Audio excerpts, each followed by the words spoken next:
The CEO accidentally fell asleep on a single dad's shoulder. But when she opened her eyes, she believed he had done something unforgivable. Rain streaked across the airplane windows as the cabin lights flickered over row 31. Vivian Monroe pulled away from the stranger beside her heart pounding, her scarf missing, and a phone recording from the seat behind them. Jack Callahan did not argue. He only lowered his hands and glanced toward his 8-year-old daughter, who was clutching a hospital folder against her chest. What Vivian did not know was that Jack had spent the last hour protecting more than her sleep, and what he did next would force her to question everything she believed about trust power and the kind of love that asks for nothing. Stay until the end. Like the video and tell us in the comments where you are watching from.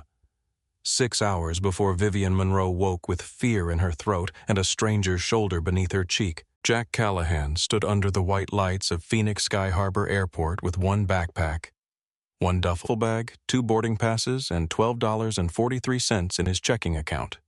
He knew the exact number because he had checked it 3 times since parking his truck. The first time was in the garage while Sophie slept against the passenger window.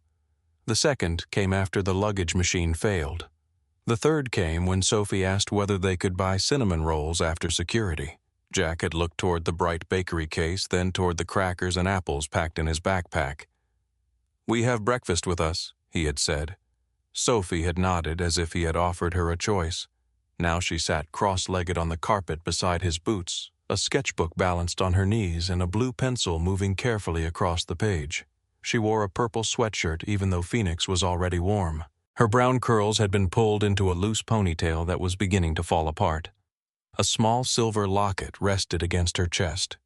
Jack looked up at the departure board. "Baltimore. On time. Gate B-17. Boarding in 42 minutes. He let out a breath so slowly that Sophie would not notice. She noticed anyway.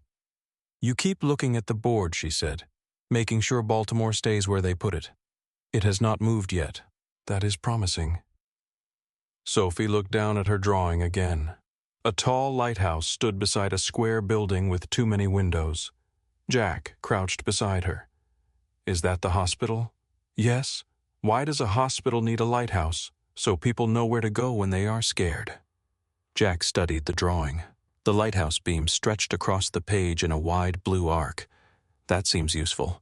Sophie pressed the pencil harder. "Are you scared?" Jack watched the point darken the paper. He had repaired walk-in freezers during Arizona heat waves. He had climbed onto restaurant roofs while lightning moved across the valley.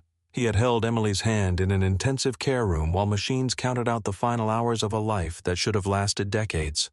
Fear was not new to him, but hearing it in his daughter's voice always made it feel new.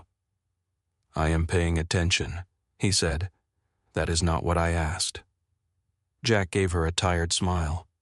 "You sound like your mother." Sophie touched the locket at her chest. "Mom did not let you change the question either." "No, she considered that one of her talents." Sophie looked back at the hospital on the page. "Do you think Dr. Bennett can fix my heart?" The question landed between them with the weight of something much larger than an 8-year-old should have to carry. Jack rested one knee on the carpet. "Dr. Bennett is going to look at everything the doctors in Arizona sent him. He is going to run some tests. Then he is going to tell us what your heart needs. What if it needs something expensive around them roller bags clicked over tile? Coffee machines hissed. A toddler cried near the windows. A woman argued into a phone about a meeting in Denver." Jack heard all of it, but for a moment the airport seemed to narrow to the small face in front of him. He had tried to hide the bills. He had taken insurance calls outside. He had moved the red envelopes from the kitchen counter before Sophie came home from school. He had sold his fishing boat, the one Emily used to call his second great love. He had worked night jobs at grocery stores and weekend calls at restaurants where the freezer alarms always seemed to go off after midnight. Still, children noticed the things adults tried hardest to conceal. "We will deal with the next thing when it becomes the next thing," he said. Sophie watched him carefully. "That means you are worried. It means I do not know the answer yet." "You use bigger sentences when you are worried." Jack sat back on his heel. "Your mother taught you too much. She said you use maybe when the truth feels heavy." Jack looked past her toward the windows. Outside, the morning sun flashed on the wings of parked airplanes.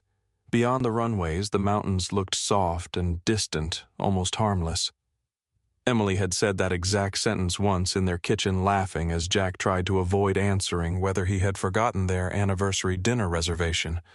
Maybe means your father is worried she had told Sophie, who was 4 at the time. 2 months later, Emily was gone. Jack brought his attention back to the girl in front of him. "Your job today is to be 8, he said. Sophie tilted her head. "What is your job?" "Everything else. That seems like too many jobs. It is a management position." She smiled at last.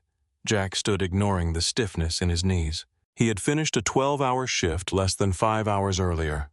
A supermarket on the west side had lost power to 2 produce coolers, and the manager had begged him to stay until the temperatures stabilized. He had come home just before dawn, showered, checked Sophie's medication twice, and driven them to the airport. His work jacket lay over the duffel bag. One faded pocket had been repaired with mismatched thread. His clean boots still carried the marks of oil dust and metal. Inside the backpack were peanut butter crackers, 2 apples, a refillable water bottle, Sophie's medication, her insurance records, 3 sets of clothes, and a photograph of Emily standing beside a lake with her hair blowing across her face. Jack kept the photograph inside a small envelope behind the medical papers. Sophie knew it was there. She simply pretended not to see him look at it. A voice sounded over the gate speakers. "Mr. Callahan, please come to the counter." Jack's shoulders tightened. He picked up the documents and held out his hand. "Come on, Soph." Sophie slid the blue pencil into the spiral of her sketchbook and walked beside him. The gate agent wore a Navy uniform and the exhausted expression of someone who had already apologized 100 times that morning. "Mr. Callahan, there has been an aircraft change," she said. "Your original seats are no longer available." Jack looked down at the boarding passes. "We were together in row 18. You are still together. Window and middle in row 31. Sophie looked up at him. "Is row 31 bad?" Before Jack could answer, a man at the next counter raised his voice. "I paid for extra leg room. I have a presentation as soon as I land. This is unacceptable." The second gate agent tried to explain the same aircraft change. The man slapped his ticket against the counter. Jack looked back at the woman helping him. "Do we still get to Baltimore?" "Yes." "Then row 31 works." She blinked. "I am sorry about the inconvenience. You did not replace the airplane." "No. Then I appreciate you finding 2 seats together." For the first time her expression softened. "Thank you for understanding." Jack folded the new passes and placed them in the outer pocket of his backpack. As they walked away, Sophie slipped her hand into his. "You always say thank you when people give us bad news. Sometimes they did not make the bad news. They only have to carry it." Jack looked down at her. "Exactly. That still seems unfair." "It is." Sophie considered this, then opened her sketchbook while walking. She wrote something beneath the lighthouse beam. Jack did not ask what it was. He had learned that children sometimes needed private places to store the things they could not say aloud. Across the gate, a woman stood alone near the windows. She wore a cream blouse beneath a dark green coat. A charcoal scarf was wrapped neatly around her neck. A leather carry-on rested beside one polished shoe. She looked expensive in the quiet way that came from never needing labels to announce it. She also looked as if she might fall over. Jack noticed the slight sway in her posture, the way she pressed 2 fingers against the glass as though the window were the only thing holding her upright. The untouched paper cup on the ledge beside her had stopped steaming. He looked away before she could catch him staring. At the window, Vivian Monroe stared at the airplanes without seeing them. 3 hours earlier, she had been in a conference room on the 26th floor of Monroe Response Systems, watching the man she planned to marry explain why her own company no longer trusted her.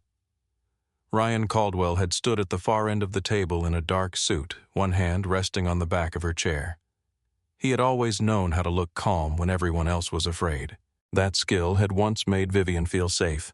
Now it made her sick.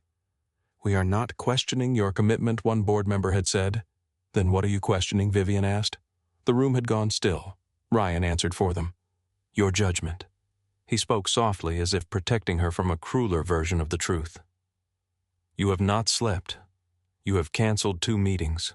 You accused Blackwell Capital of manipulating our debt position without presenting complete evidence. I presented the altered forecasts." "You presented copies," Ryan said. copies without a verified chain of custody. Vivian looked at the 12 people seated around the glass table. Monroe Response Systems made emergency communication equipment. Vivian had built it from a rented office and one ambulance contract. More than 4,000 employees now depended on decisions made in that room. Blackwell Capital wanted control of the company. Ryan had told Vivian the proposed investment would protect jobs, stabilize supply contracts, and prevent layoffs. That morning, Vivian's director of digital security had shown her a different story. Ryan had been sending private forecasts to Blackwell for months. He had delayed contracts, altered debt projections, and given the investment group enough internal information to drive down the company's valuation.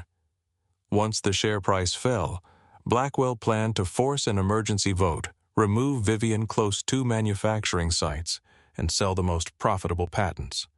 The man she loved had not merely betrayed her, he had prepared her company for disassembly.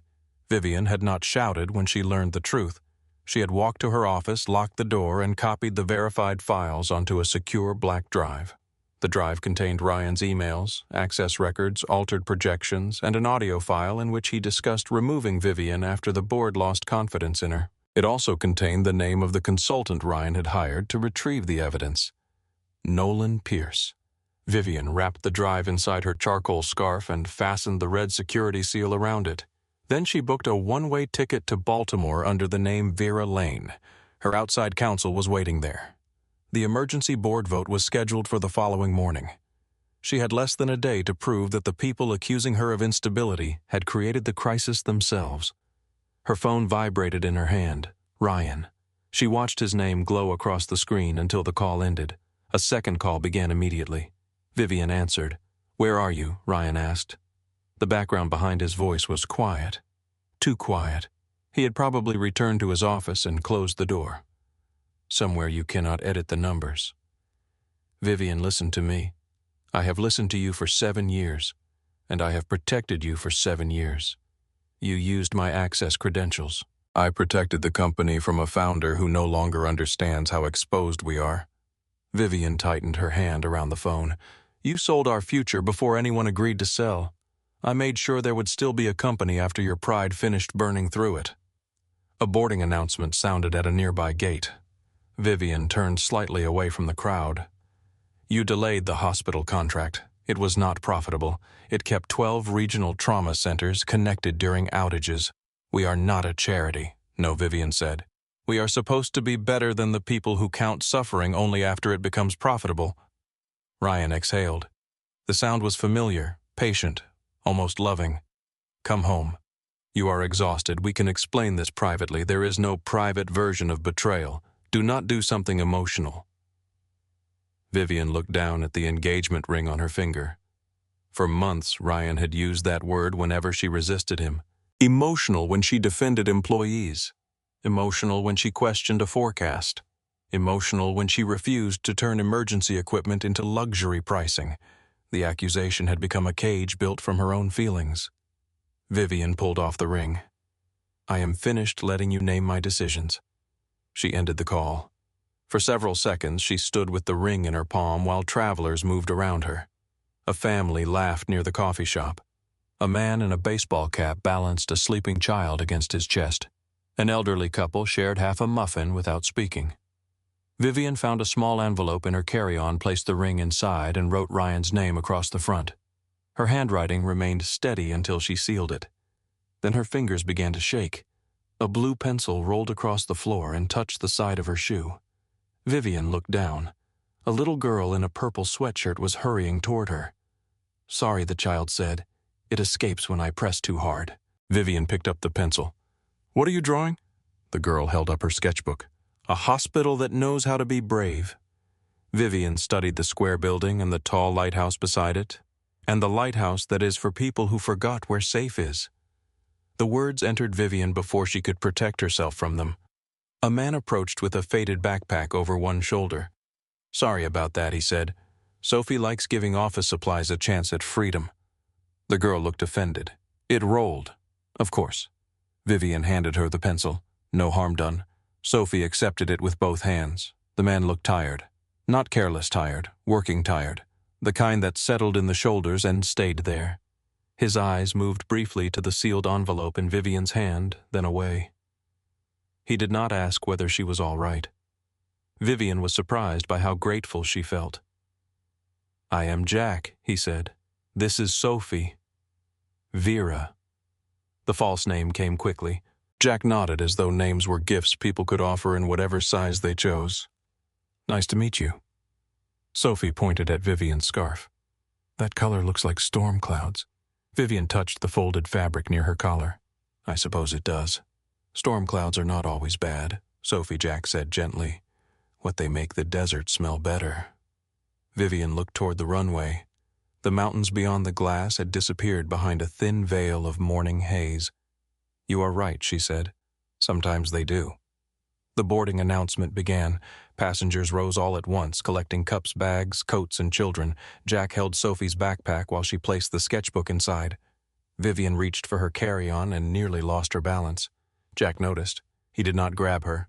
He simply placed one hand on the handle of her bag to keep it from tipping. "You have it?" he asked. Vivian straightened. "Yes." Jack released the handle immediately. "Good," he said. They joined the line several people apart. Near the charging station, Nolan Pierce watched Vivian touch the scarf around her neck. He wore a navy suit, silver cufflinks, and the expression of a man waiting for a meeting to begin. His phone rested low in his hand. He opened an encrypted message thread. "Visual confirmation. She has it." Ryan replied almost at once. "Get the drive before Baltimore." A second message appeared. "If you cannot make sure, the board doubts her." Nolan deleted the exchange.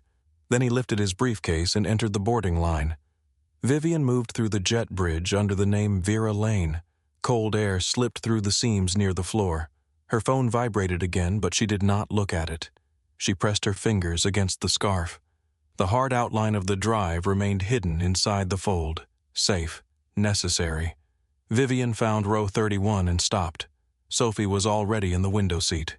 Jack stood in the aisle, placing their backpack in the overhead bin. He stepped aside. "Looks like the pencil planned this." Vivian looked at the aisle seat. "Apparently it is very organized." Sophie leaned around her father. "You can see the drawing again if you want."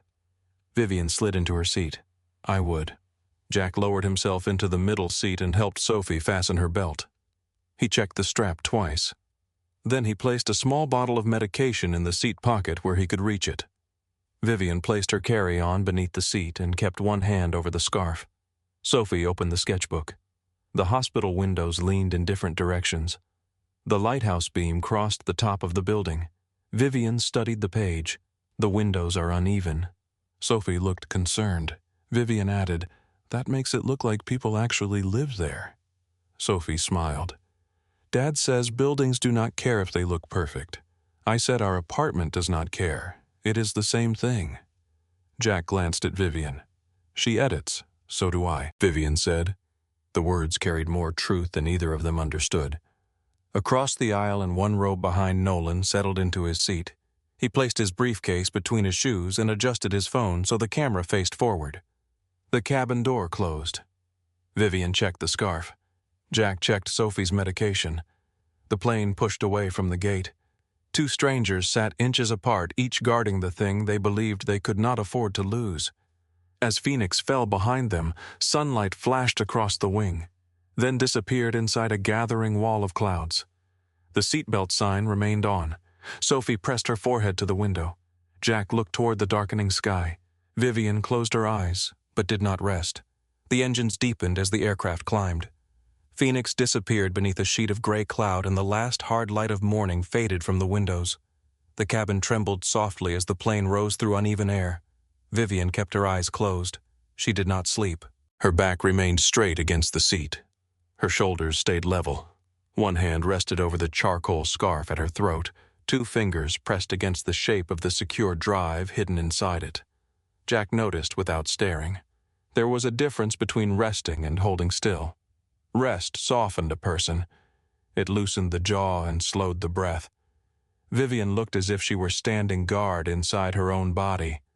Sophie leaned toward the window until the seatbelt caught across her waist.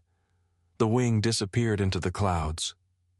"Dad," she whispered, Do clouds know when people fly through them? Jack adjusted the belt so it did not press against her medication pouch. I don't think clouds know much of anything. They look like they know things. They are good at looking important. Vivian opened one eye. Jack caught the movement. He smiled faintly. Sophie continued watching the window. Do storms know they scare people? Jack looked outside. A pale flash moved through the cloud bank far from the plane. No. Would they stop if they knew he considered the question with the seriousness Sophie expected from him? Some might. And the others would probably say they were only doing what storms do. Vivian turned her face toward the window. Sophie noticed. What do you think Vera Vivian had forgotten the false name for half a second? She looked at the child, then at the darkness beyond the glass. I think storms usually believe they are the only thing in the sky. Jack glanced at her. That sounds like experience. It sounds like weather. He nodded. Of course. He did not ask again. The plane leveled slightly. The seatbelt sign remained illuminated. A flight attendant began moving slowly down the aisle with a drink cart. Plastic cups clicked together. Ice shifted inside metal drawers. Sophie opened her sketchbook and returned to the hospital with the lighthouse. Jack reached into the seat pocket and pulled out the small bottle of water he had brought through security. Medicine first. I took it this morning. You take this one twice. Sophie sighed with the patience of a child forced to manage adult routines. Jack placed a tablet in her palm. She swallowed it, then opened her mouth to prove it was gone. Very convincing, he said. You always check, you always pretend. Only once, 3 times, 2.5. Vivian looked down at the scarf, but the corner of her mouth moved. The flight attendant stopped beside their row. She looked young, perhaps 24, with her hair pinned neatly beneath a red scarf. What can I get you, apple juice, please? Sophie said. Water for me, Jack added. The attendant turned to Vivian. Coffee. Black. The woman poured carefully, but the plane shifted beneath her feet. A few dark drops jumped over the rim and landed on the cuff of Vivian's cream blouse. The attendant froze. Oh, I am so sorry. Vivian looked at the stain. The young woman reached for napkins too quickly, knocking a plastic cup against the cart. I can bring club soda. We have stain remover in the front. I should have waited until the turbulence settled. Her fear was immediate and disproportionate. Vivian knew that fear. It was the look employees wore when they expected one mistake to become evidence of a deeper failure. Jack took a napkin from the cart and offered it to Vivian. Coffee usually misses the important parts. Vivian accepted it. You consider this unimportant. Jack looked at the faint stain. You should see my work shirts. The attendant gave a nervous laugh. Vivian pressed the napkin against her sleeve. It is fine. The young woman hesitated. Are you sure? Yes, thank you. She continued down the aisle, glancing back once. Vivian watched her go. Jack opened Sophie's juice. You made her morning easier. Vivian dabbed the stain. I told her the truth. Those are not always the same thing. She looked at him. He was not challenging her. He was simply speaking the way he seemed to speak about everything, as if small moments deserved honest attention. What do you repair? She asked. Commercial refrigeration, restaurants, grocery stores, medical storage rooms, anywhere people become angry when things stop being cold. That sounds demanding. It becomes demanding around midnight. Sophie looked up from her drawing. Last week he fixed a freezer full of ice cream. Jack nodded gravely. A delicate operation. Did you save it? Vivian asked. Most of it. He brought home the damaged chocolate, Sophie said. It was evidence. Vivian laughed. The sound surprised her.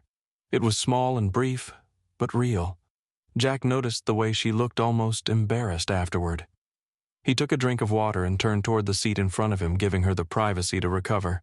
Vivian stared at the cold coffee in her hand. She could not remember the last time someone had made her laugh without wanting something from her. Ryan used humor strategically. At dinners, he waited until the right people were listening. At company events, he told stories that made Vivian appear brilliant but difficult, powerful but dependent on him. His jokes had always ended with the room liking him more. Jack's joke had ended the moment she smiled. No audience, no advantage. Her phone rested dark in her palm. Airplane mode had cut off Ryan's messages, but she could still feel them waiting. Come home. You are exhausted. You are not thinking clearly. Vivian placed the phone inside her bag. Sophie was drawing small figures in the windows of the hospital. Who are they? Vivian asked. People waiting. For doctors, for news. Vivian studied the tiny faces. Some smiled. Some had straight mouths. One stood alone near the lighthouse. You draw everyone differently. They are feeling different things. Can you tell what people are feeling by looking at them sometimes? Sophie glanced at Vivian. Sometimes grown-ups hide it in their shoulders. Jack looked down at his daughter. Where did you hear that I saw it? Vivian lowered her coffee. And what are my shoulders saying? Sophie studied her with complete seriousness. They want to go home, but they do not know where home is. Jack gently touched Sophie's sketchbook. Maybe we let Vera drink her coffee. Vivian looked away before either of them could see the words land.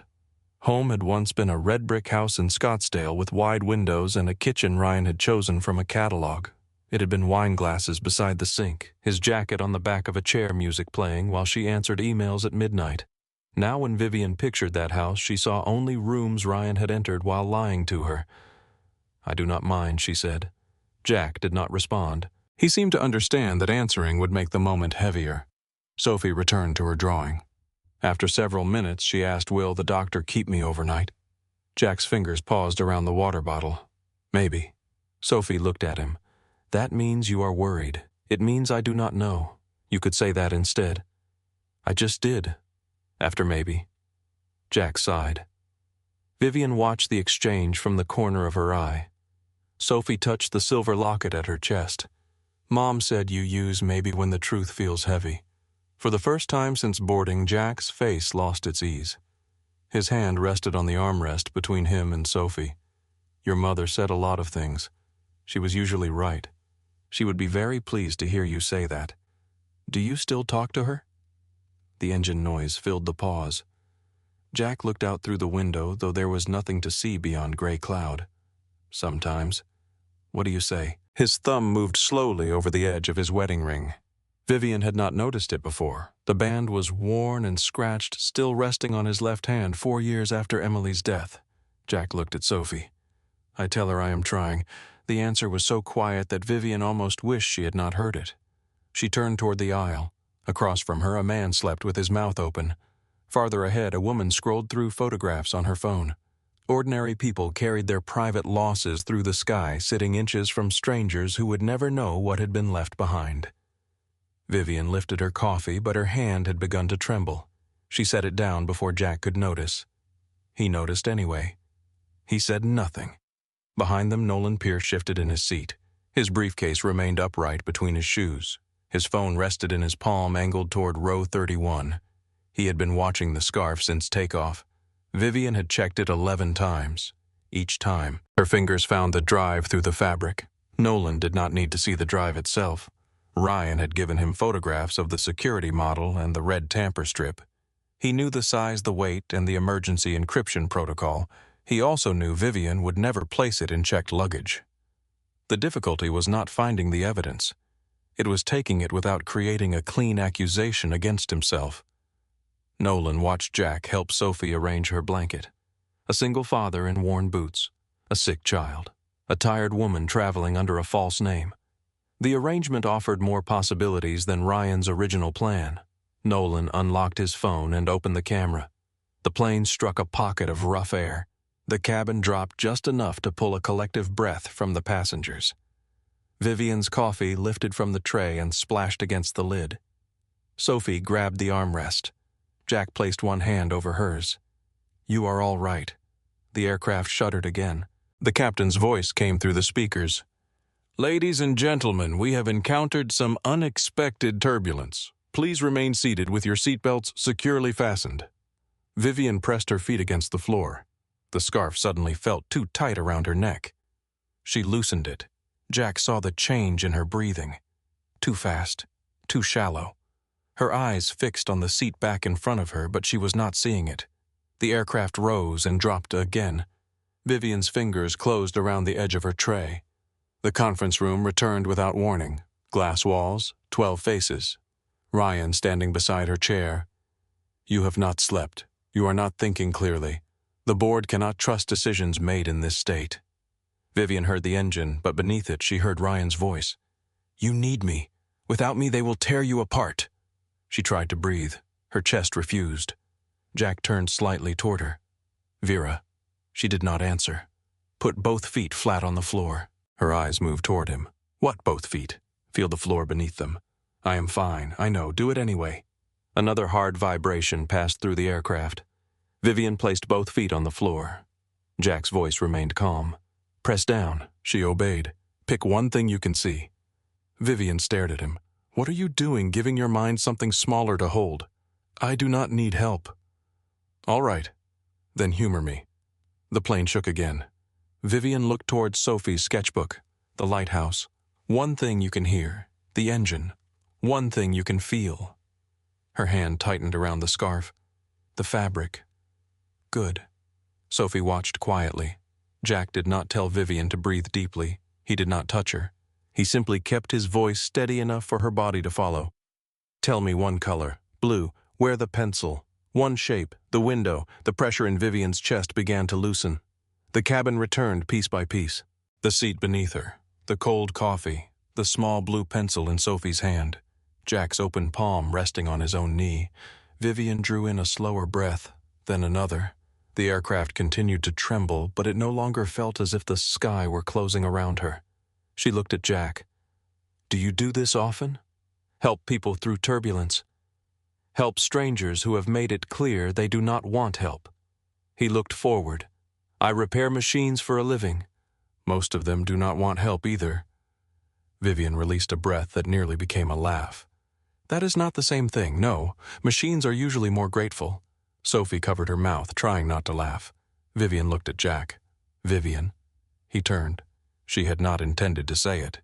The real name had simply escaped before she could replace it with Vera. Jack did not react with recognition. He did not reach for his phone or ask whether he should know who she was. He only nodded. Jack. Sophie raised one finger. Sophie. Vivian looked at her. I know. Sophie smiled and returned to the drawing. Jack glanced at Vivian's scarf. You do not have to explain the other name. Good. I was not going to ask. That is unusual. People tell you things when they are ready. And if they never are, then they probably had a reason. Vivian looked at him for several seconds. Ryan had demanded explanations for every silence.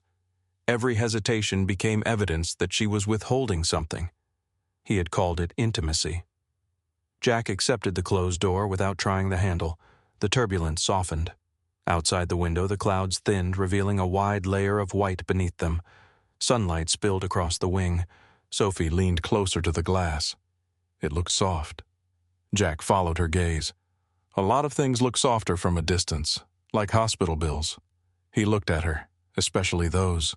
Vivian closed her eyes. This time, she was not fighting the memory of the conference room.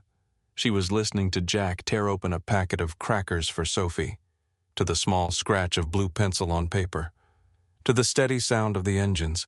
For 3 days, Vivian had slept in fragments, 20 minutes on an office sofa, 9 minutes in the back of a car, 40 minutes in a hotel room before Ryan called and demanded she attend another meeting. Exhaustion had moved beyond tiredness.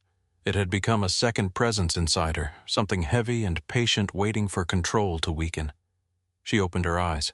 Jack was reading the instructions on Sophie's medication bottle for the 3rd time. You already checked that, Vivian said. Twice.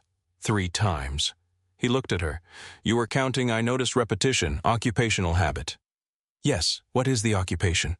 Vivian looked toward the scarf. Complicated. Jack nodded. I repair refrigerators. It is rarely complicated until someone stores $10,000 of seafood inside one. She smiled. You make everything sound simple. No, I make simple things sound like enough. The word stayed with her. Sophie yawned and pulled the purple sweatshirt sleeves over her hands. Jack unfolded a thin blanket from the backpack. Try to sleep. Are you going to sleep in a little while? That means no. That means I am keeping my options open. Mom said that means no too. Jack draped the blanket over her. Your mother left behind an alarming amount of intelligence. Sophie leaned against the window. Wake me if we fly over snow. I will. She closed her eyes. Within minutes, her breathing settled. Jack tucked the blanket beneath her chin and moved the medication bottle farther inside the seat pocket. Vivian watched him. Every movement was practiced, the careful belt adjustment, the blanket beneath Sophie's elbow, the backpack placed where he could reach it without standing. This was not a father performing tenderness. It was a man whose life had been rearranged around the continued breathing of one small person. "You have done this trip before," Vivian asked quietly. "Not this one. You seem prepared.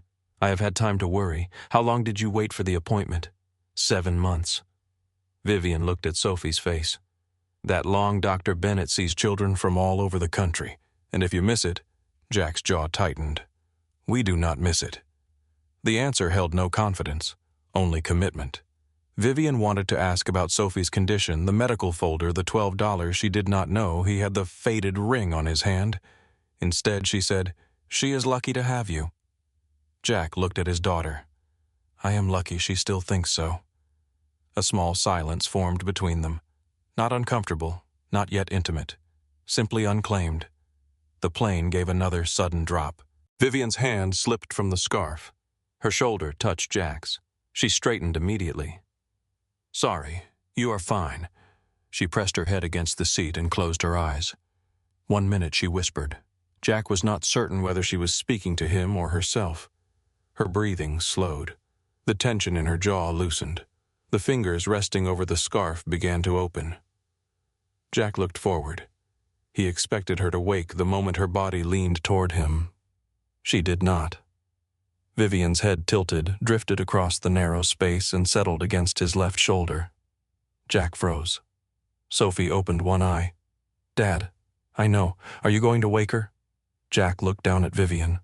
A loose strand of dark hair had fallen across her cheek. Without the controlled expression, she looked younger. Not fragile exactly. More like someone who had finally set down a weight without knowing she had done it. "She will wake up," he whispered. "That was not my question." Jack considered the angle of Vivian's head. The plastic edge of the seat sat less than an inch from her temple.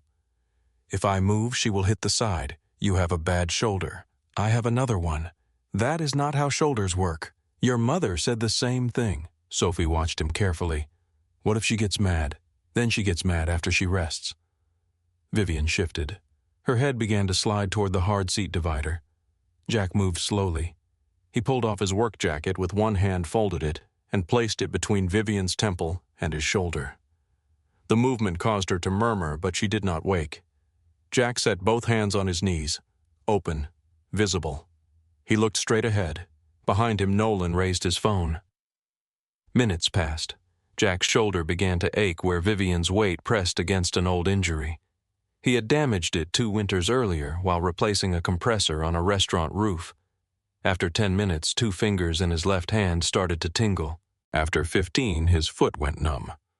Sophie watched him from beneath the blanket. "You can move," she whispered. "She is sleeping. So are half the people on the plane. They are not about to hit their heads." A flight attendant approached with a trash bag. She noticed Vivian and slowed. "Sir, do you want me to wake her?" Jack shook his head. "She is all right. Are you sure?" "Yes." The attendant looked at Vivian's coat, then at Jack's work shirt and worn boots. A question passed through her expression before she could hide it. Jack had seen that question in hospital waiting rooms and school offices. It asked what a man like him was doing beside a woman like Vivian. He did not answer it. "She had a rough time during the turbulence," he said. The attendant nodded and moved on. Vivian slept. For nearly an hour, Jack became stillness. He did not look at her face. He did not use the moment to study her or imagine meaning where none had been offered. He watched the flight map on the screen ahead. He checked Sophie's breathing. He counted the minutes until his shoulder stopped feeling like part of his body. The cabin settled into the strange quiet of people traveling beside lives they would never understand. Outside sunlight faded behind another bank of clouds. Vivian murmured something. Jack could not hear the first words. Then her voice became clearer. "I can't lose them." Jack looked down. Her brow had tightened in sleep. He did not know whether she meant people, money, a company, or the home Sophie believed she had lost. He kept his voice low.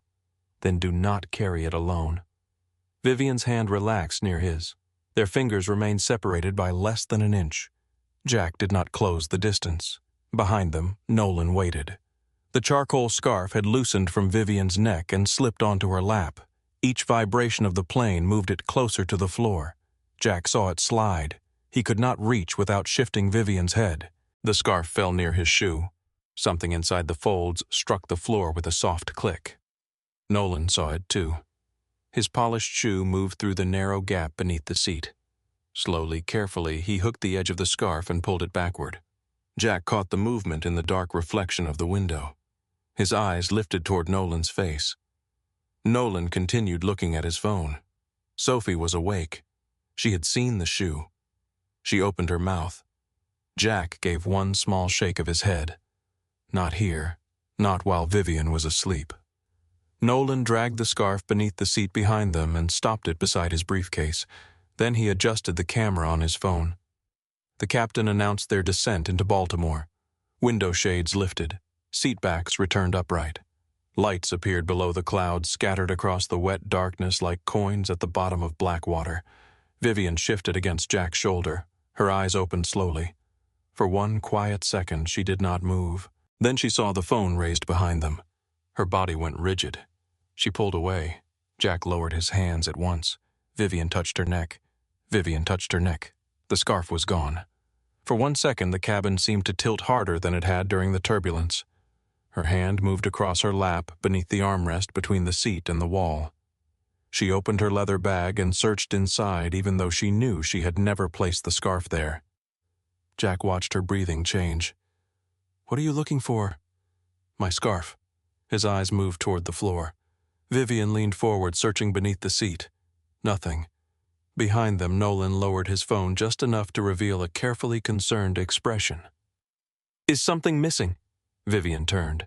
The question sounded innocent. Too innocent. "My scarf." Nolan looked toward Jack. "That is unfortunate." Jack's jaw tightened. Vivian noticed. "What does that mean?" Nolan lifted one shoulder. "You were asleep." He was awake. "Now something you had is gone." Sophie sat upright beside the window. Her blanket had fallen to her knees. "My dad did not take it." Nolan gave her a patient smile. "I did not say he did. You made it sound like he did." Jack placed a hand lightly over Sophie's wrist. "Let me handle this." Vivian looked at Jack. He had spent nearly an hour allowing her to sleep against him. He had helped her through panic. He had kept his hands where she could see them. But the drive was gone. Trust did not arrive fast enough to silence fear. "What was inside the scarf?" Jack asked. Vivian's eyes sharpened. "Why? So I know what we are looking for. You already know what the scarf looks like. I mean, whether something could have fallen out." Nolan leaned closer. "That is an interesting question." Jack turned toward him. "You have had a lot to say for someone who claims to be concerned. I saw a woman asleep against a stranger. I thought someone should pay attention." "You were recording before anything happened." Nolan raised the phone. "I was documenting what I saw." Jack looked at the camera, then at Vivian. "He was filming you while you slept." Vivian felt heat rise beneath her skin. Nolan spoke softly. "I was making sure there was a record. A record of what Jack asked." Nolan's smile became thinner. Whatever this turned out to be. Passengers had begun standing in the aisle. Bags came down from overhead compartments. Coats opened. Phones appeared in hands. People who had been impatient to leave were now willing to remain. Vivian searched the floor again. The scarf had been wrapped twice around the secure drive. The red strip had been fastened through both folds. It could not have slipped free without tearing the fabric or breaking the seal. If the drive was gone, Ryan would enter the board meeting with no verified opposition. He would call her unstable, exhausted, emotional. He would say she had imagined the theft. 4,000 employees would become figures on a restructuring document. 2 factories would close before the end of the quarter. Vivian pressed one hand against the seat. "Where is it?" Her voice was lower now. Jack studied her face. Whatever the scarf contained was not personal jewelry. It was not a passport or a wallet. This fear carried a different shape. He glanced toward the dark airplane window. The reflection showed Nolan's polished shoe beneath the row behind them. Jack remembered the movement. He remembered the soft click when the scarf struck the floor. "I know where it is." Vivian looked at him. Nolan stopped smiling. Jack unfastened his seatbelt and waited for the aisle to clear enough for him to move. Nolan placed his briefcase beside his leg. The case blocked the narrow space between the seats. Jack looked at it. "Move your bag." Nolan did not. "You seem very certain." "I am. Why would her scarf be under my seat? Because you moved it there." The surrounding voices faded. Nolan's face remained calm, but the muscles near his mouth tightened. "That is a serious accusation." Jack looked through the gap between the seats. "I watched your shoe pull it back." Nolan laughed once. "You watched my shoe?" In the window reflection. You expect people to believe that Jack did not answer. He reached down, but Nolan shifted the briefcase closer. The edge pressed against Jack's wrist. Jack raised his eyes. "Move it." Something in his voice changed. It was still quiet. It simply no longer invited negotiation. Nolan moved the case half an inch. Jack pushed it aside and reached beneath the seat. His fingers touched silk, then something hard beneath the folds. He pulled the charcoal scarf forward. Vivian inhaled sharply. Jack stood and held it toward her with both hands. "This belongs to you." Vivian took it. Her fingers moved quickly through the fabric until she found the drive. The red security strip remained intact. She stared at it. The relief was so strong that her knees weakened. Jack saw the change in her face. "You found what you needed?" Vivian nodded once. She could not speak yet. Nolan looked at the scarf. How convenient. Vivian turned toward him. "What is that?" He knew exactly where to look. Jack stepped back. "I already told you. You claim you saw my shoe." "I did. Yet you said nothing while the woman was asleep." "I was not going to start an argument over her head." Nolan looked around at the people watching. "Or perhaps you waited until she woke so you could appear to recover something you had already moved." Sophie stood on the seat. "No." Jack reached for her. "Sophie, sit down." He pushed it. Nolan looked at her. "What did you say?" Sophie's fingers closed around the edge of her sketchbook. "You pushed the scarf with your shoe." Nolan's expression changed. Only for a moment. Vivian saw it. So did Jack. Then Nolan smiled again. "You must have been half asleep." "I was not." "You are a child. I know what shoes look like." A few passengers murmured. The flight attendant appeared from the front of the cabin. "Is everything all right?" Nolan lifted his phone. "No, this woman was asleep for nearly an hour. This man kept her against him, and now he has handled her missing property." The attendant looked at Vivian. "Ma'am, do you know this gentleman?" No, Jack did not look away. The answer hurt less than the hesitation before it. The attendant asked, "Do you want airport security to meet us?" Vivian held the scarf against her chest. Her thoughts moved in opposing directions. Jack had helped her. Jack had found the drive. Jack had also known where to look. Fear kept rearranging the same facts. Nolan saw the uncertainty. "He should be questioned," he said. Jack raised both hands slightly. "That is fine." Sophie turned toward him. "Dad, it is all right." "No, it is not." "We will answer their questions. We have to get to the hospital." Vivian looked at her. The hospital. Jack's face changed. Not with shame, with the private exhaustion of a father who did not want his child's illness becoming evidence in someone else's argument. "My daughter has an appointment in Baltimore." Sophie pressed the sketchbook against her chest. "My heart, doctor." Nolan looked irritated. "That has nothing to do with this." Sophie stared at him. "It has everything to do with us leaving." Jack glanced at the time displayed on the seat screen. They had less than an hour to reach the hospital shuttle pickup point. The shuttle would leave from the lower level. If they missed it, the next one would not arrive before the intake office closed. 7 months of waiting, months of extra work, 4 hours of sleep across 2 days. All of it could disappear beneath the weight of an accusation. Jack looked at the flight attendant. "I will speak with security. I would appreciate it if we could do it quickly." Nolan made a soft sound of disbelief. People who are innocent usually do not negotiate the schedule. Jack turned toward him. "People with sick children usually do." The airplane door opened. Passengers began moving into the jet bridge. The flight attendant asked Vivian to remain nearby. Jack lifted the backpack from beneath the seat and helped Sophie into the aisle. She stayed close enough that her shoulder touched his side. Vivian followed with the scarf clutched around the drive. Nolan walked behind them. The jet bridge smelled of rain metal and wet coats. Fluorescent lights reflected across the narrow walls. Vivian's phone connected to the airport network. Messages appeared one after another. Her attorney, her security director, Ryan. She ignored them. Ahead, Jack slowed so Sophie could adjust the strap of her backpack. He did not look back at Vivian. That disturbed her more than anger would have. Near the end of the jet bridge, 2 airport security officers waited beside the gate desk. Nolan stepped around Vivian. That is the man. Heads turned across the terminal. Jack stopped. Sophie's hand tightened inside his. One officer approached. Sir, please step to the side.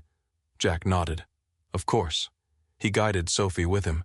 The second officer looked at Nolan. What happened? Nolan lifted his phone. There was an incident during the flight. The woman was asleep. He allowed her to remain against him for nearly an hour. Her personal property disappeared, and he later produced it from beneath another seat. The officer looked at Vivian. Ma'am, is that accurate? Vivian looked at Jack. He stood beneath the bright terminal lights with both hands visible. His work jacket was folded over one arm. The left shoulder of his shirt remained creased where she had slept. It is part of what happened, she said. Jack absorbed the answer without expression. The officer turned to him. Place your bag on the floor. Jack did. Sophie looked toward the overhead signs. Ground transportation, baggage claim, hospital shuttle pickup. The letters seemed farther away than they had minutes earlier. Dad, the shuttle. I know. The second officer asked Jack for identification. Jack reached toward his back pocket, then stopped. My wallet is in my right rear pocket. The officer nodded.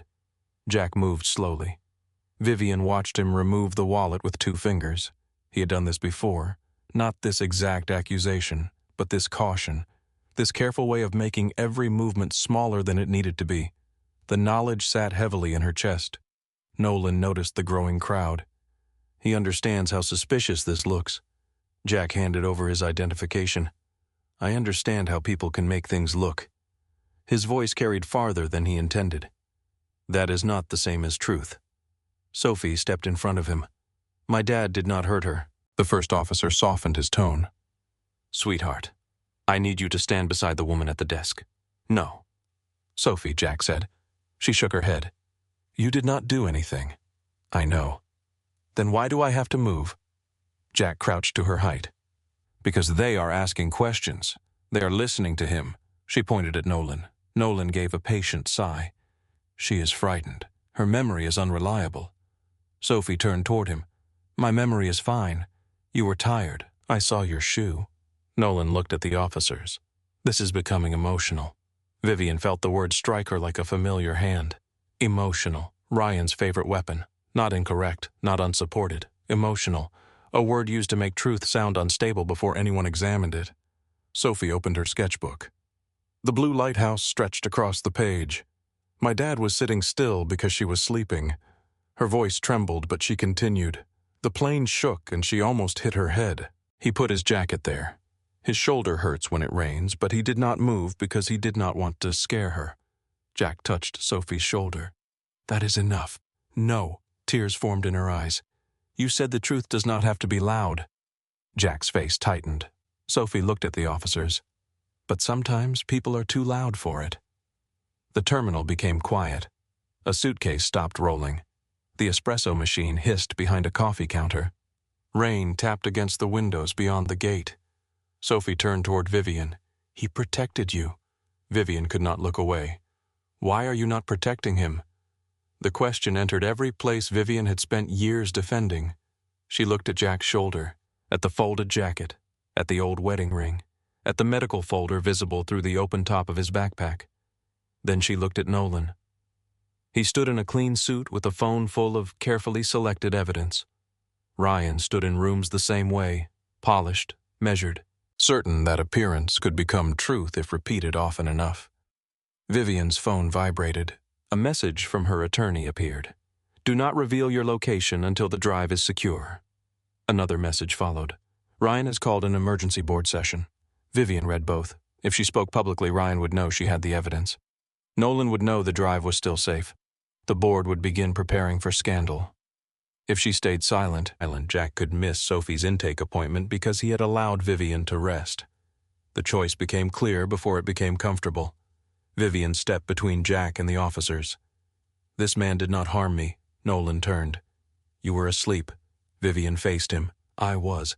"Then you cannot know what happened. I know what happened before I fell asleep." Nolan raised the phone. "And I recorded what happened after." Vivian looked at the screen. The image showed her head on Jack's shoulder.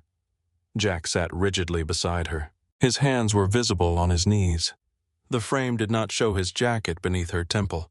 It did not show the scarf on the floor. It did not show Nolan's shoe. "You recorded me without permission," Vivian said. "I was protecting you. No, you were waiting for a version of me you could use." Nolan's eyes narrowed. The officers looked between them. Vivian unfolded the scarf. She removed the secure drive and held it just high enough for Nolan to see the red strip. His face lost color. Only slightly, but enough. The first officer noticed. Nolan recovered. "That drive contains private corporate information." Vivian became completely still. Jack watched the silence sharpen around her. She lowered the drive. "I never said it was corporate information." Nolan's mouth opened. No answer came. The second officer turned toward him. "How did you know what was on it?" I assumed. From a scarf, Nolan glanced toward the crowd. Vivian unlocked her phone. She called a number from memory. A woman answered on the second ring. "Vivian Mara, I am at Baltimore, Washington International Airport near Gate C9. Nolan stepped back. The officer moved with him. Vivian continued. "I have the secure drive. Nolan Pierce is here. Airport security has detained us. I need outside counsel, digital security, and airport police on a recorded line." Whispers moved through the terminal. The gate agent looked at Vivian again. A passenger near the coffee shop lifted his phone. "Vivian Monroe," someone said quietly, "the Monroe Response Systems CEO." Jack looked at her. Not with awe, with understanding, the false name, the scarf, the panic. Vivian ended the call. Nolan tried to smile. "Vivian, this does not need to become a spectacle."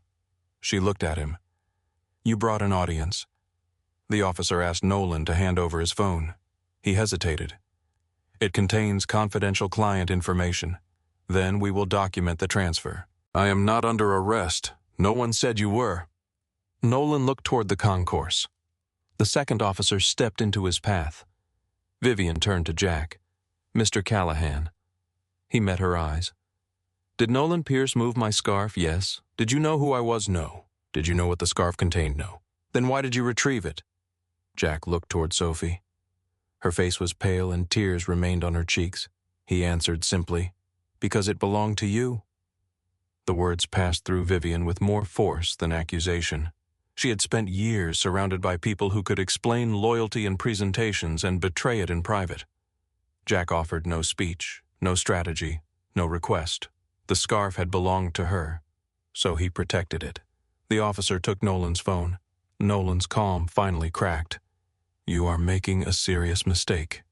The officer unlocked the screen after Nolan reluctantly provided the code. "We will review the recording." Nolan looked at Vivian. "You think Ryan is afraid of that drive?" Vivian said nothing. "He already has the votes." The officer guided Nolan toward a quieter area near the gate desk. Vivian watched him go. Then she looked at Jack. The public accusation had ended. The damage had not.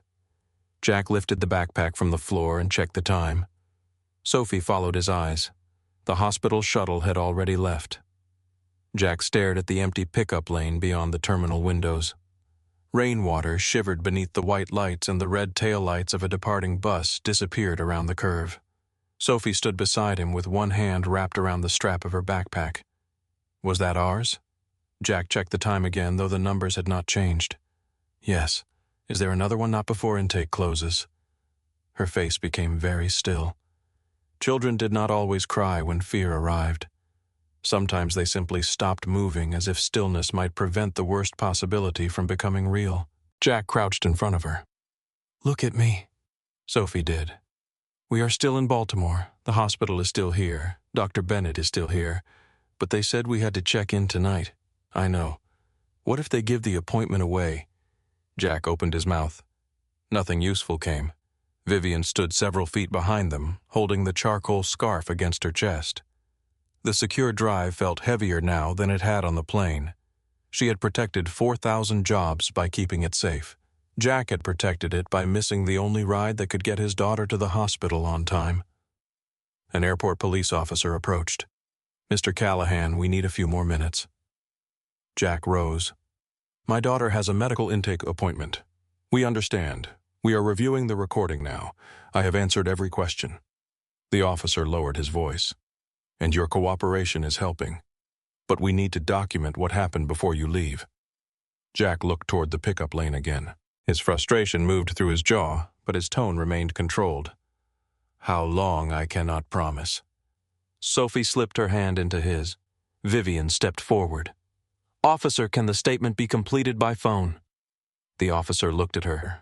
"Possibly once we verify the footage, then verify it now." The authority in her voice returned before she intended it to. The officer's expression cooled. "We are doing our job, Miss Monroe." Vivian recognized the mistake immediately. She had turned urgency into command because command was the language she knew best. She softened her voice. "I understand. A child may lose a medical appointment because this man stopped to help me. Please tell me what can be done without interfering with your investigation." The officer studied her for a moment. Then he nodded toward the gate desk. "Come with me." Nolan sat in a chair near the wall, one officer standing beside him. His jacket was open now. Without the careful posture and controlled smile, he looked smaller. The phone lay on the counter inside a clear evidence sleeve. The first officer replayed the recording. At normal speed, the video showed Vivian asleep against Jack. Jack sat rigidly beside her, his eyes forward, both hands resting openly on his knees. Nolan had framed the image to suggest intimacy. The longer the recording continued, the more clearly it showed restraint. Jack never leaned toward Vivian. He never looked down at her body. When the plane shook, he adjusted the folded jacket beneath her temple and immediately returned his hands to his knees. The flight attendant entered the frame and quietly offered to wake her. Jack shook his head. The officer paused the video. "Do you remember this conversation?" The flight attendant stood beside the desk. "Yes. I asked if he wanted me to wake her. What did he say?" "He said she was all right. He told me she had a difficult time during the turbulence." "Did he touch her?" "Only when her head started sliding toward the side of the seat. He used his jacket to keep her from hitting it." The officer continued the recording. Sophie appeared asleep near the window. Vivian's scarf slowly slipped from her lap. It struck the floor. Nolan's shoe entered the bottom of the frame. The movement was subtle. At normal speed, it looked accidental. The officer replayed it more slowly. The polished toe caught the edge of the fabric and pulled it backward. Once, then again. Nolan shifted in his chair. "That does not prove intention." The officer ignored him. In the reflection of the dark airplane window, Jack's face changed as he noticed the movement. He looked at Sophie. Sophie opened her eyes. Jack gave one small shake of his head, preventing her from speaking while Vivian remained asleep. A woman who had been seated across the aisle stepped closer to the desk. "I saw him filming before she fell asleep," she said. The officer turned. "You were on the flight, yes. Row 30 across the aisle." He kept checking the scarf. Nolan looked at her. "You never said anything. I did not know what I was seeing." "Exactly." She shook her head. "No, I did not understand it then. I understand it now." The officer stopped the video after Jack retrieved the scarf. He looked toward Nolan. "Sir, we are going to continue this conversation in a private room. I have a connecting flight. You will not be making it." Nolan stood. His gaze settled on Vivian. "This will not change the board vote." Vivian held his eyes. "No, the evidence will." The officer guided Nolan away. The crowd around the gate had thinned, but several passengers remained. Some had recorded the accusation. Some now lowered their phones. Vivian looked at Jack. The facts had been corrected inside a small circle of airport staff. The humiliation had happened in public. A quiet apology would protect her comfort, not his dignity. She stepped towards the people still watching. "My name is Vivian Monroe." Conversation stopped. "The man who was just taken for questioning created a false account of what happened on our flight." She looked at Jack before continuing. Mr. Callahan did not take advantage of me. He did not steal from me. He protected me when I was exhausted, and he returned property that another passenger attempted to move. A man near the coffee stand lowered his phone. Vivian's voice remained steady. I believed part of the accusation because I was frightened and embarrassed. That was my failure, not his. Jack watched her. He had expected influence from a woman like Vivian. He had expected lawyers' phone calls and people moving more quickly when she spoke. He had not expected her to stand in front of strangers and name her own mistake. Vivian turned fully toward him. He protected my safety, my property, and my dignity. I did not protect his until a child had to remind me. Sophie looked at the floor. Jack's expression did not change, but the hand resting on Sophie's shoulder loosened. The airport officer approached them again. "We have enough to release Mr. Callahan. We may contact him for a formal follow-up statement." Jack nodded. "Thank you." Vivian looked toward the empty shuttle lane. "I can arrange a car." Jack picked up the backpack. "No." The refusal came quickly. Vivian blinked. "The hospital is nearly 20 minutes away. I know. You will miss intake. I know that too. Then let me help." Jack looked at her. Rain reflected in the glass behind her. The CEO had returned to her posture, shoulders back, chin level, prepared to solve the problem before anyone could stop her. "I do not need to be purchased." Vivian's face changed. "That is not what I am trying to do. It may not be what you mean. Then what do you think I mean? That you can make this disappear because you have the kind of phone numbers that make people answer." Sophie looked between them. Vivian lowered the scarf. "You are right." Jack had prepared himself for argument. The agreement disarmed him. Vivian continued, "I am trying to solve the problem because solving problems is easier for me than sitting with the damage." Jack studied her. She did not look away. "I do not want to buy your forgiveness," she said. "I want your daughter to reach the appointment she traveled across the country to attend." Jack looked toward Sophie. She was tired enough to sway. Vivian spoke more quietly. "Tell me what respectful help looks like." The question was not something Jack expected from a woman accustomed to giving instructions. "A ride," he said. "Nothing else?" Vivian nodded. "No calls to the hospital, no. No special treatment. No. No cameras." His eyes moved toward the passengers still holding phones. "Especially no cameras." Vivian took out her phone. "One car, no publicity." Jack hesitated, then nodded. The car arrived at the lower level 7 minutes later. It was a dark sedan, clean but not ostentatious. Vivian's attorney sat in the front passenger seat with a laptop bag at her feet. Mara Ellis turned as they approached. She was in her early 50s with silver at her temples and the calm expression of someone who had spent a career watching powerful people panic. "Vivian, Mara, this is Jack Callahan and his daughter Sophie." Mara looked at the medical folder in Jack's hand and moved her bag from the rear seat. "Get in. We can talk on the way." Jack helped Sophie inside. Vivian sat beside her. Jack took the other side. The car pulled away from the terminal.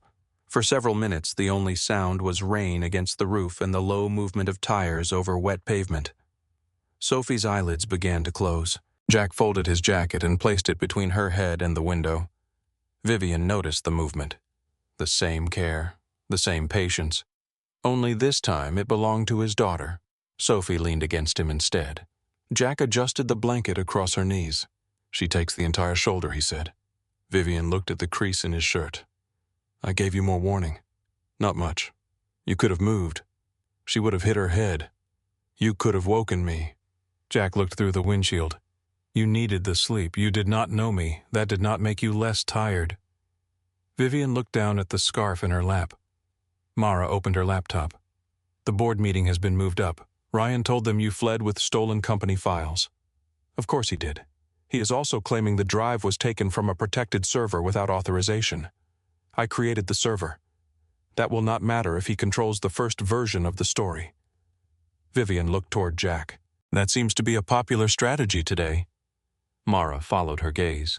Jack watched the city lights pass beyond the window. Vivian asked, "How much did you hear enough to know the man behind you knew what was in the scarf? He works for Ryan, the former fiancé." Jack glanced at her left hand. The ring was gone, but a pale line remained around her finger.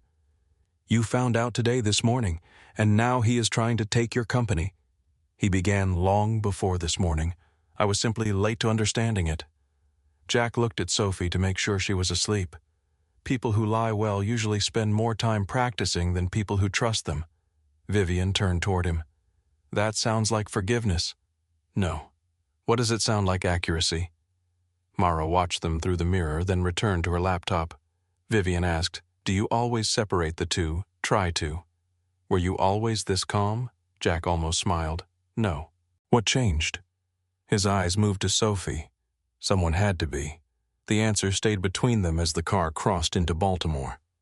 Red brick buildings shone beneath streetlights. Rain ran along the gutters. An ambulance passed in the opposite direction, its lights painting the car windows blue and white. Sophie woke when the vehicle turned beneath the covered entrance of Chesapeake Children's Heart Center. The clock on the dashboard showed 3 minutes before intake closed. Jack was out of the car before it fully stopped. He lifted the duffel bag, took Sophie's hand, and hurried through the sliding doors.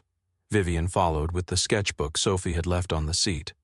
At the reception desk, a nurse looked at the clock. "Callahan. Yes, we were about to close your file." Jack handed over the medical folder.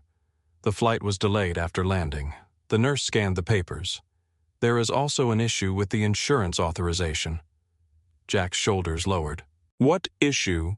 "The referral code does not match the procedure request. I confirmed everything last week." "I understand, but the system will not allow me to complete intake." Jack closed his eyes for half a second. Vivian felt the instinct to step forward. She could call the hospital president. She could mention the company contracts her firm held with emergency departments across Maryland. She could move the problem with one sentence. Jack had asked for a ride, nothing else. Vivian remained silent. The nurse directed Jack toward the financial coordination office. He followed, carrying the folder as if it were the last solid thing in his life. Sophie sat in a chair near the wall. Vivian sat beside her. "You did not go with him," Sophie said. "He did not ask me to. You could probably fix it." Vivian looked toward the office door. "Maybe." Sophie studied her. "That means you are worried." Vivian smiled faintly. "Apparently your father is not the only one who uses that word." Sophie opened her sketchbook. The lighthouse drawing had become wrinkled at one corner. She handed Vivian the blue pencil. "The light is not finished." Vivian looked at the blank space above the hospital. "I am not very good at drawing. Neither was I before I practiced." Vivian placed the pencil on the paper. She tried to draw a straight beam extending from the lighthouse. The line curved downward. Sophie examined it. "It is better that way. It is crooked. Straight lines do not look like they are searching." Vivian added a second line. It curved in the opposite direction. Sophie nodded approvingly. The financial coordinator opened the office door. "Mr. Callahan, we found the authorization. It was attached to the previous referral number." Jack stepped out. Relief made him look older and younger at the same time. "You are checked in," the coordinator said. "Sophie will have preliminary testing tonight. Dr. Bennett will meet with you in the morning." Jack thanked her twice. He returned to Sophie and crouched in front of her. "We made it." Sophie wrapped both arms around his neck. Vivian looked away, giving them privacy. Mara appeared at the end of the corridor with her laptop. "The board is ready." Vivian looked toward Jack. He stood. "You should go." "I can wait. You did not come here to wait for us." Vivian looked through the glass doors leading to the cardiology wing. "No, but I may have needed to." Mara touched her arm. "Vivian." She followed Mara into a small hospital conference room. The fluorescent lights were too bright. A plastic model of the human heart sat on a shelf beside a stack of patient brochures. Mara placed the secure drive into an encrypted reader. 12 faces appeared across the video screen. Ryan sat at the center of the conference table in Phoenix. His expression was composed. "Vivian," he said, at last. She sat across from the screen. "You told the board I stole company records. You removed confidential material without authorization. I preserved evidence you intended to destroy." Ryan leaned back. "This is exactly what I warned them about. You are exhausted. You disappeared. You traveled under a false name. Now you are making criminal accusations from a hospital conference room." Vivian looked at the board members. They are not accusations. Mara opened the first file. Altered projections filled the screen. Dates, login records, Ryan's credentials. Ryan did not move. Documents can be manipulated. Vivian opened the audio file. Ryan's voice came through the speakers. Once the valuation drops, we force the vote. Vivian goes first. The Arizona plant follows after the quarter closes. No one in the room spoke. The recording continued. Nolan will recover the drive. If he cannot, he will give the board another reason to doubt her stability. Ryan's face lost its calm. This was obtained illegally. Mara answered. It was recorded on a company communication system under the compliance policy you signed. A notification appeared on her laptop. She opened it. Airport police had recovered Nolan's message thread with Ryan. Get the drive before Baltimore. If you cannot make sure, the board doubts her. Mara sent the evidence to every board member. One of them removed his glasses. Ryan, did you hire Nolan Pierce? Ryan looked toward Vivian. This company would not exist without the decisions I made. That was not the question, Vivian said. Another board member spoke. I moved to suspend Ryan Caldwell as Chief Financial Officer pending a formal investigation. A second voice followed. I second. The vote happened quickly. The emergency sale was frozen. The manufacturing closures were halted. Ryan remained on the screen as the board removed his access to company systems. For the first time since Vivian had known him, he had no words capable of changing the room.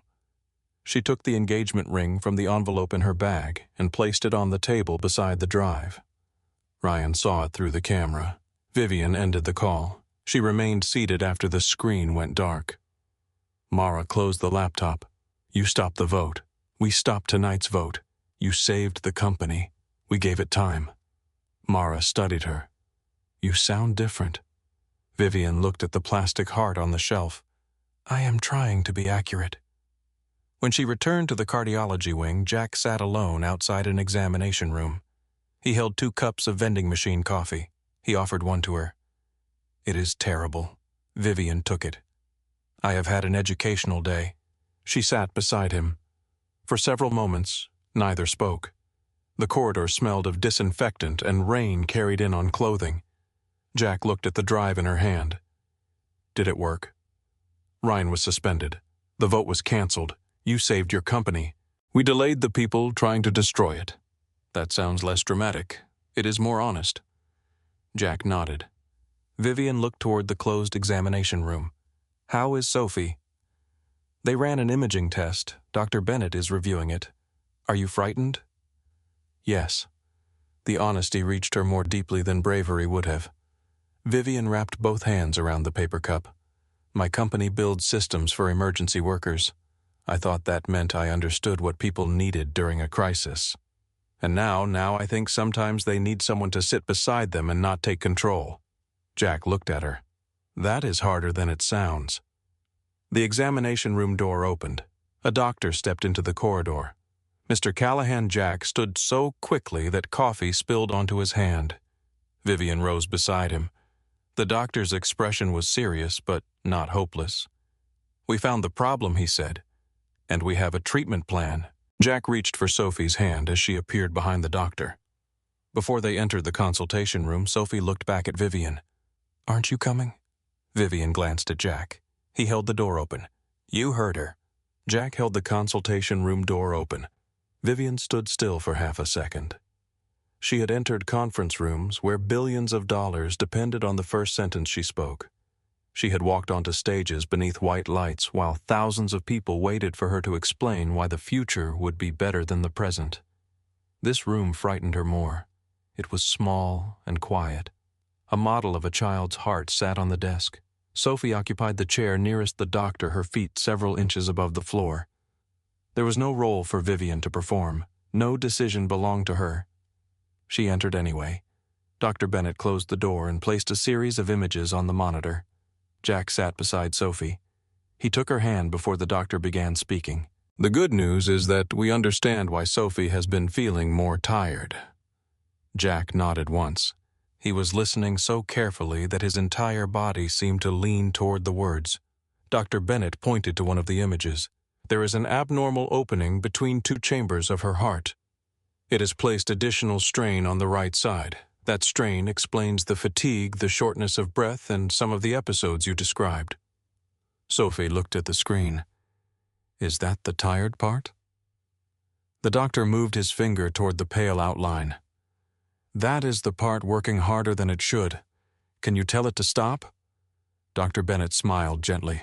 We can help it. Jack's grip tightened around Sophie's hand. How we believe she is a candidate for a catheter-based procedure. We would guide a small device through a blood vessel and use it to close the opening. Jack looked at Sophie, then back at the doctor. Open heart surgery. Not if the additional tests confirm what we are seeing.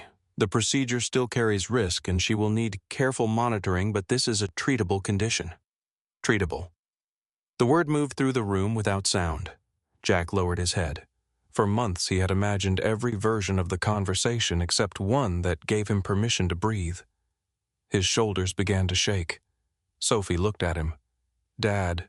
Jack covered his mouth with one hand. I am okay. You say that when you are not. I know. He laughed once, but the sound broke in the middle. Sophie climbed down from her chair and wrapped both arms around his neck. Jack held her tightly. Vivian turned toward the window. Rain traced thin lines across the dark glass. The lights of Baltimore blurred beyond it. She had learned enough about private moments that day to recognize when one did not belong to her. She moved quietly toward the door. Jack looked up. You do not have to leave. Vivian rested her hand on the handle. Yes, I do. Why? She looked at Sophie in his arms. Because this moment belongs to the two of you. Jack studied her face. A few hours earlier, Vivian would have remained because she believed presence was useful. Now she understood that respect sometimes required absence. She stepped into the hallway and closed the door softly behind her. Mara waited near the nurse's station. How is the child? The condition is treatable. Mara released a breath. And you, Vivian, looked through the glass panel in the door. Jack still held Sophie. I am standing outside a room I cannot control. That must be difficult. It is. Mara smiled faintly. You survived. Vivian looked down at the secure drive in her hand. The red strip remained sealed. So far. Over the next 2 days, Sophie underwent additional testing. Jack stayed beside her through every blood draw scan and consultation. He slept in a chair with his work jacket rolled beneath his head. He ate crackers from the airport backpack and refused to complain about the coffee. Vivian returned to the hotel Mara had arranged near the hospital, but she did not leave Baltimore. She told herself she remained because the investigation required her presence. That was partly true. Airport police needed her statement.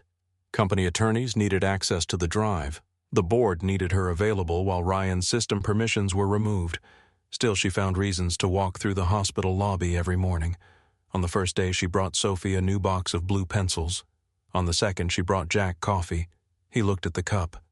Black, you said coffee should not require an explanation. I said that you had been awake for nearly a full day.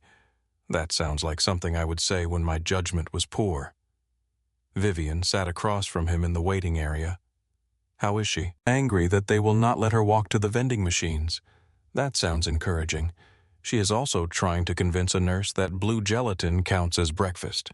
Does it according to Sophie color as a food group? Vivian smiled. The ease of the exchange unsettled her. She was accustomed to rehearsing conversations before they happened. With Jack, the words arrived without permission. A nurse called his name. Before he stood, Vivian placed a small notebook on the table. I want to ask you something. Jack looked at the notebook. That usually means work. It does. He sat again. Vivian opened to the first blank page. How much did this trip cost you? His face changed. I am not asking so I can pay you back. Then why are you asking? Because I spent years building equipment for emergency workers without understanding what emergencies cost families before they reach the hospital. Jack leaned back. Vivian continued. The tickets. The motel. The missed work, the food, the transportation, the paperwork. I want to understand all of it. You are turning my life into a project. No. Her answer came quickly. She closed the notebook. I am asking what I failed to understand. Jack looked toward the examination room where Sophie waited. After a long moment, he answered. The flights were the easy part. Vivian opened the notebook again. Jack told her about insurance appeals, unpaid days away from work, motel deposits, airport meals, prescription refills, and the cost of keeping the electricity on at home while paying for transportation in another state. He told her about parents who canceled specialist visits because they could not afford gasoline. He told her about siblings sleeping in waiting rooms because no one could pay for childcare. He told her that illness did not arrive as one bill. It arrived as 1,000 small losses. Vivian wrote until the page was full. When she finished, Jack looked at her. "What are you planning? I do not know yet. That is unusual for you." "Yes." He nodded toward the notebook. "Maybe keep it that way for a little while." Vivian closed it. "All right."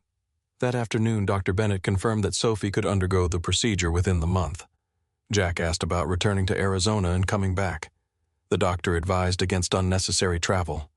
A cancellation had opened a procedure date 9 days later. Jack stared at the calendar. 9 days meant more motel nights, more missed work, and more money he did not have. Vivian saw the calculation move across his face. She did not offer a solution. She waited. Jack noticed. "You are not going to make a call. You asked me not to. I did. If you need help, tell me what help looks like." Jack looked toward Sophie. She was drawing at a small table near the window. A place to stay. Vivian nodded. "There is a family housing program near the hospital. I already called. There is a waiting list. I can ask whether they have a cancellation. Ask. Do not move anyone. I will not. And I pay what I can. You decide what that is." Jack watched her carefully. "You are learning." Vivian met his eyes, slowly. The family housing program had a room available because another child had gone home sooner than expected. Vivian made no announcement about it. She did not mention her name. Mara called the program, confirmed the vacancy, and arranged the required paperwork. Jack paid the reduced fee himself. 9 days later, Sophie was taken into the procedure room shortly after sunrise. Jack stood beside the bed while the nurse checked the identification band around her wrist. Sophie wore a hospital gown covered with small yellow stars. "Dad, I am here. What if I wake up before you? I will be waiting. What if I am scared? Then be scared. You do not have to pretend for me." Sophie looked toward Vivian, who stood several feet away holding the blue pencil box. "Will she wait too?" Vivian looked at Jack. He nodded. "I will be here," she said. The nurse began moving the bed toward the double doors. Sophie lifted one hand. Jack held it until distance forced their fingers apart. The doors closed. He remained standing in the middle of the hallway. Vivian approached but did not touch him. "Sit down. I cannot." "All right." She stood beside him. 5 minutes passed, then 10. Jack finally lowered himself into a chair. Vivian sat in the chair beside him. The waiting area filled slowly with morning light. A television played with the sound turned off. Nurses crossed the hallway carrying charts. Somewhere behind the walls, machines measured time in soft electronic tones. Jack rested his elbows on his knees. "I promised Emily I would keep Sophie safe." Vivian waited. He continued. "She was in the hospital when she made me promise. I told her I did not need a promise because she was coming home." His voice remained steady, but his hands tightened together. She knew she was not. Vivian looked at him. "What happened, infection after a routine procedure? By the time they understood how serious it was, her organs were failing." "I am sorry." Jack nodded. "After she died, every fever felt like the beginning of something I could not stop. Every time Sophie said she was tired, I heard Emily's last week all over again." Vivian looked toward the closed procedure doors. "You brought Sophie here. I should have brought her sooner. You brought her when you knew she needed it. I knew months ago. You were waiting for the specialist. I was waiting for money, insurance, time off, 100 things that sound small when you say them separately." Vivian let the silence remain. Then she said, "You are not responsible for a system that makes care difficult to reach. I am responsible for her." "Yes." Jack turned toward her, surprised by the agreement. Vivian continued, "You are responsible for loving her, listening to her, and showing up. You did all 3. He looked down at his hands. "You make that sound simple." "No, I make it sound like enough." Jack recognized his own words. For the first time that morning, he smiled. Their hands rested on the chair between them. Vivian's fingers moved slightly. Jack placed his hand beside hers. The sides of their hands touched. Neither moved away. The procedure lasted 2 hours and 27 minutes. When Dr. Bennett appeared, Jack stood before the doors fully opened. It went well, the doctor said. Jack closed his eyes. The device is in place. Her heart is responding as expected. We will monitor her overnight, but I am pleased. Jack thanked him. Then he turned toward Vivian. The relief on his face stripped away every defense between them. He reached for her. The embrace happened before either could decide whether it should. Vivian felt his arms close around her, strong and unsteady at the same time. She rested her cheek against his chest and listened to his heart pounding beneath his shirt. Jack pulled back first. I am sorry. Vivian looked at him. Do not apologize. He studied her face. Neither spoke about the moment. They did not need to. Sophie recovered quickly. By the following afternoon, she was walking slowly along the hospital corridor with Jack on one side and Vivian on the other. She wore the purple sweatshirt over her hospital clothes and carried her sketchbook beneath one arm. At the end of the hallway, she stopped near a window overlooking the city. I want to draw this. Jack looked at the gray buildings and wet rooftops. It is not exactly cheerful. Sophie opened the sketchbook. It does not have to be cheerful to be good. Vivian looked at Jack. She edits. She does. The weeks after, Baltimore changed the shape of all three lives. Ryan Caldwell was removed as chief financial officer after an independent investigation confirmed the data transfers, altered projections, and unauthorized communications with Blackwell Capital. Federal investigators opened a separate inquiry. Nolan Pierce agreed to cooperate after his messages with Ryan were recovered. Blackwell withdrew from the acquisition effort. The two manufacturing plants remained open. No victory arrived cleanly. Vivian returned to Phoenix and spent long days repairing the damage Ryan had left behind. Contracts had to be restored. Employees needed answers. Board policies had to be rewritten. The company survived, but Vivian no longer described survival as proof that every decision had been right. During the first employee meeting after her return, she stood on the factory floor without a stage. I trusted one person with too much power, she said. Then I allowed the fear of appearing uncertain to keep me from asking for help. Both decisions placed this company at risk. No polished speech followed.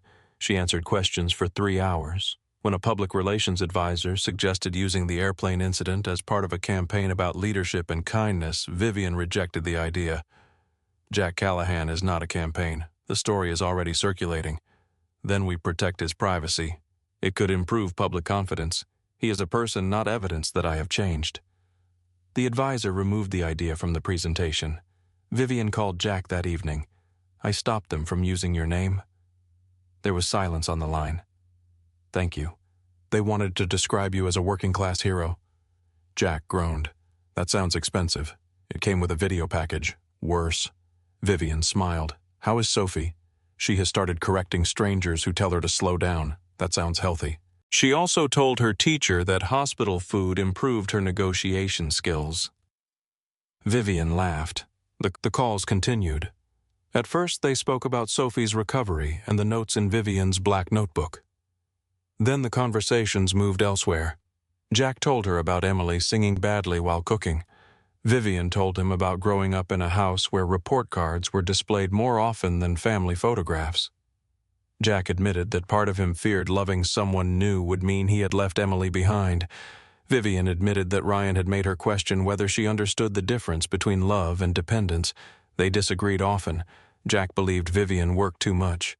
Vivian believed Jack treated exhaustion as evidence of responsibility. He accused her of solving feelings instead of experiencing them.